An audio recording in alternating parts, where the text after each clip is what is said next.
Can I ask a question? Yeah, The guy behind the switch. Let me camera? film. Yeah, switch. Do you find, Lisa, and I think I know the answer already, do you find that as we get a little older, we have more experiences, that maybe our favorite films change? Have you noticed that?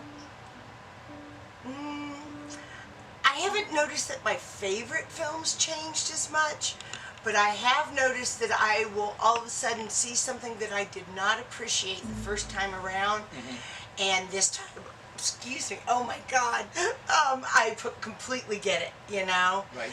And where there are certain things where it takes life experience for you, and I mean, yes, a lot of times it is, do you have empathy with an older character where when you're 20 you're just annoyed with them, and as time passes you like, oh, I mean, I've seen things that I thought, well, that's just dumb, and later I'm like, oh, I'm living it now. You know, my mom in her great wisdom once said to me, you are not you at 20, you at 30, and you at 40. You're just you, your entire life. And then one day you walk past the mirror naked and go, holy hell, what happened? Who is that?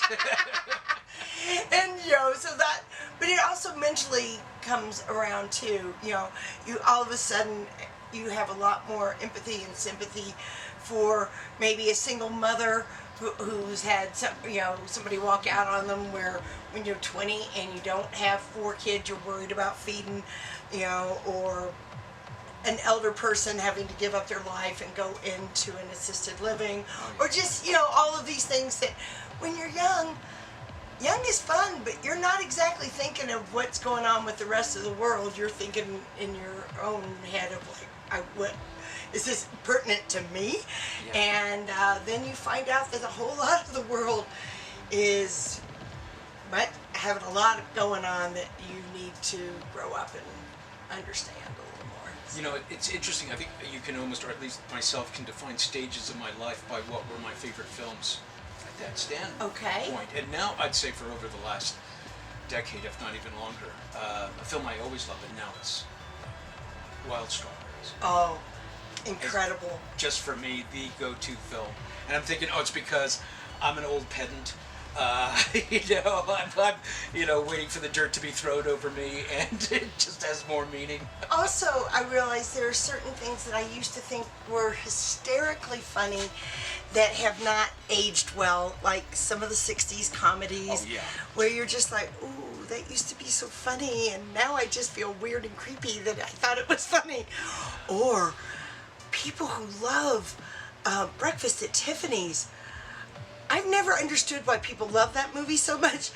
Mickey Rooney is just so off the charts horrid. Even when I saw it 40 years ago, I thought he was just a dreadful stereotype.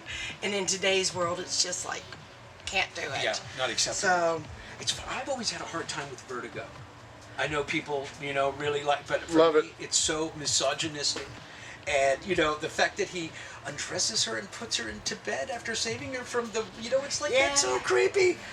Well, Hitchcock is creepy. Yeah, he is. And he did have weird issues with women. Yes. Shit, now I wish I wouldn't have said I like Vertigo on this goddamn shoot. No.